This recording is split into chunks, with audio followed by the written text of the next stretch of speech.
भाई को सब पहले से जानते हैं, पुराने कार्यकर्ता रहे हैं, लेकिन ये जो नियुक्तियां हुई हैं ये चुनाव से 3-4 महीने पहले हुई है और हम सभी जानते हैं कि आज से 4-5 महीने के बाद विधानसभा के चुनाव राजस्थान में होने जा रहे हैं। चुनाव से पहले संगठन को नया व्यक्ति संभाल रहा है, लेकिन अध्यक्ष कोई भी हो, उपाध्यक्ष कोई भी हो, ब्लॉक अध्यक्ष कोई भी हो, अंततः कांग्रेस पार्टी का सबसे मजबूत जो कड़ी होती है वो कांग्रेस का वर्कर है, जो गांव में, वार्ड में, बूथ में, गली में घूमकर कांग्रेस पार्टी का वोट डलवाता है और कांग्रेस पार्टी का प्रचार करता है।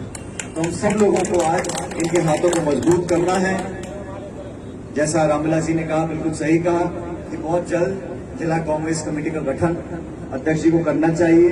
सभी लोगों से बात कर चारों विधानसभा क्षेत्र में जो मौजूद व्यक्ति हैं, और जैसा हरिभाई जी ने कहा, ये कांग्रेस इकलौती पार्टी है जो 36 कौम और चारों धर्म की पार्टी है।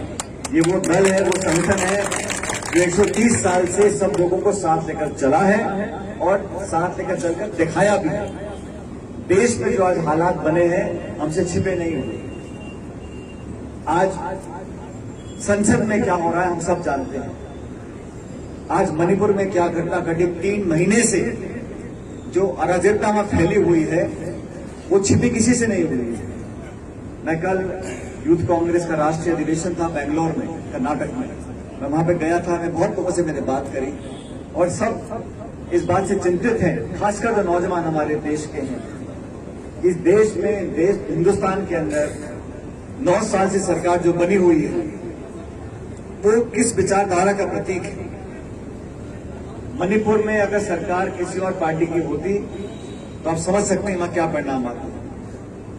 और ये डबल इंजन करते करते कब तक लोगों का वोट बटोरेंगे।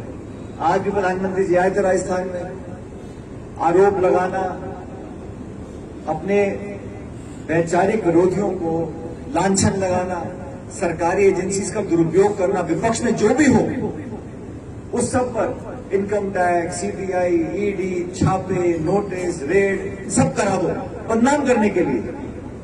केस चलेगा, कब न्याय मिलेगा 2, 4, 10, 20 साल के बाद, तब तक व्यक्ति का जो चरित्र है उसका हनन करने में कोई कसर नहीं छोड़ रहे। और ऐसा कोई व्यक्ति जो मजबूती से अपनी बात रखता हो उसको ये केंद्र की सरकार बर्दाश्त नहीं करती है। तो हमारे पास चुनौती सिर्फ, जैसा हरी जी बोला, हरी जी ने कहा ठीक है हम 4 सीटें टोंक के जीतेंगे, लेकिन हम लोगों को सिर्फ टोंक जिला राजस्थान तक रखने को सीमित नहीं रखना है। ये कांग्रेस पूरे देश की पार्टी है और देश में जो बदलाव की आहट हमें अभी से दिखाई दे रही है वो इस बात का प्रतीक है कि अगले साल 2024 में जो नया गठबंधन बना है, जिसके नाम से लोग बड़े चिंतित हो रहे हैं। भाई गठबंधन का नाम हम मर्जी तो रखें, हमने नाम रखा इंडिया। उसके पीछे पड़ गए प्रधानमंत्री जी आज, क्विट इंडिया, भारत छोड़ो, फलाना ढिमकाना। अरे भाई हमने नाम रखा है, आप कुछ और रख लो। हमारा नाम है, वो देश का प्रतीक है। सब लोग विपक्ष के साथ इकट्ठे आ गए। मुझे खुशी है कि काफी लंबे समय के बाद तमाम विपक्ष की पार्टी के नेता एक साथ हुए, पटना में मिले, बेंगलुरु में मिले, अगली मीटिंग मुंबई में होगी। ये बातें मैं आपको इसलिए बता रहा हूं क्योंकि देश में जो राजनीति है उसको भी समझना पड़ेगा। हमारे दल की, हमारी पार्टी की, हमारे गठबंधन की क्या सोच है उसको साथ लेकर आगे चलना पड़ेगा। आज 9 साल हो गए, एक सरकार को पूर्ण बहुमत दिया और मनमोहन सिंह जी प्रधानमंत्री रहे, हमेशा मिलीजुली सरकार रही। कभी वामपंथी दल थे, कभी फलाना पार्टी थी, सब लोगों को साथ लेकर जैसे करते उन्होंने 10 साल तक शासन किया। और इस बात को आप जानते हो, हिंदुस्तान के अंदर और देश के अंदर 13 करोड़ लोगों को गरीबी रेखा से ऊपर उठाया इन 10 सालों में, और हमारे देश ने बहुत प्रगति करी। आज 9 साल हो गए, महंगाई, बेरोजगारी और सबसे ज्यादा जो आपस में तनाव पैदा हुआ है देश के अंदर, जो कटुता पैदा हो गई है जाति, धर्म, भाषा, मजहब के नाम पर पूरे देश भर में जो माहौल निर्मित हुआ अपने आप नहीं हुआ। ये किसी ना किसी का इस पर हाथ है, तभी पूरे देश में जो माहौल बना है उससे हम सब लोग चिंतित हैं। इसलिए अध्यक्ष जी, हम लोगों को मजबूती से अपनी विचारधारा से कभी समझौता नहीं करना, सब लोगों को साथ लेकर चलना पड़ेगा और हर जाति बिरादरी समुदाय को लगना चाहिए कि कि अध्यक्ष हमारा है, ये पार्टी हमारी है, जिला हमारा है, हम यहाँ पे जो चाहे वो करा सकते हैं। इसलिए खुले मन से और खुले दिमाग से हम सब लोगों को साथ लेकर चलना है। चुनाव का समय है, अब जब चुनाव आते हैं तो बहुत सी गतिविधि बढ़ जाती है और मैंने कई चुनाव देख लिए। चुनाव से ठीक 3-4 महीने पहले लोग, नेता, दल आना जाना, घोषणा, भाषण, आरोप प्रत्यारोप, कभी कभी अपने आपस के झगड़ों को भी लोग और में थोपना चाहते हैं। लेकिन मैं आप लोगों से करबद्ध निवेदन कर रहा हूं, ये भारतीय जनता पार्टी अफवाह फैलाने में मास्टर पार्टी है और इनके मंसूबों से बचकर रहना है। ये ऐसी ऐसी बातें फैलाएंगे, भाई को भाई से लड़ा देंगे, कार्यकर्ता को कार्यकर्ता से लड़ा देंगे। जो लोग अब तक सब ठीक ठाक काम कर रहे थे, एकदम उनको एक भाव आएगा, उनके कान में क्या फूक देंगे पता नहीं। तो हमें समझ के रहना है और ये टोंक जिले के तमाम कांग्रेस कार्यकर्ताओं को बताना चाहता हूं, हम सब एक परिवार के लोग हैं। आज हरिभाई जी अध्यक्ष बने हैं, अध्यक्ष के तौर पर, क्योंकि कांग्रेस पार्टी में अध्यक्षीय प्रणाली है।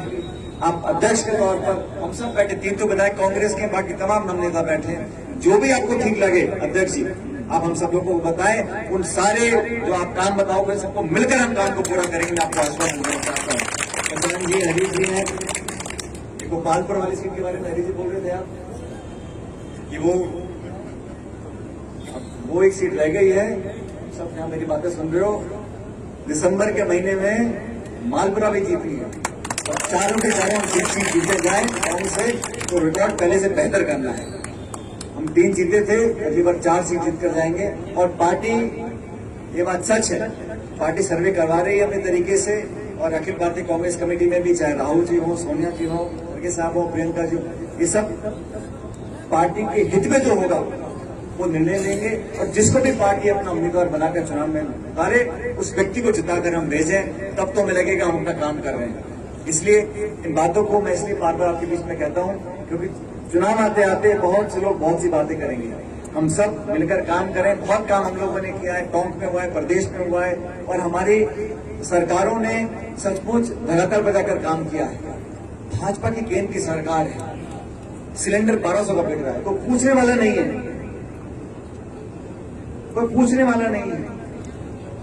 जेब में 500 रुपए लेके जाओ बाजार में, वापस आओ तो एक थैला पूरा नहीं पड़ता। एक वो जमाना हुआ करता था, आप ठेले से सब्जी लो तो धनिया पुदीना मुट्ठी ऐसे फ्री में दे देते। आजकल कोई देने को तैयार नहीं, मटर उठा के हाथ पकड़ लेते हैं। तो ये जो महंगाई इतनी फैल गई है, इसके कारण समझने पड़ेंगे और लोगों को, जनता तक इस मैसेज देना पड़ेगा कि कौन आपके हित में काम कर रहा है और कौन सिर्फ मजहब, धर्म, जाति और भ्रमित कर वोट लेने का काम कर रहा है। मैं बात को समाप्त करता हूं। पुनः हरिभाई जी आपको बहुत बहुत शुभकामनाएं, बहुत बहुत मुबारकबाद, बहुत बहुत शुक्रिया। जय हिंद।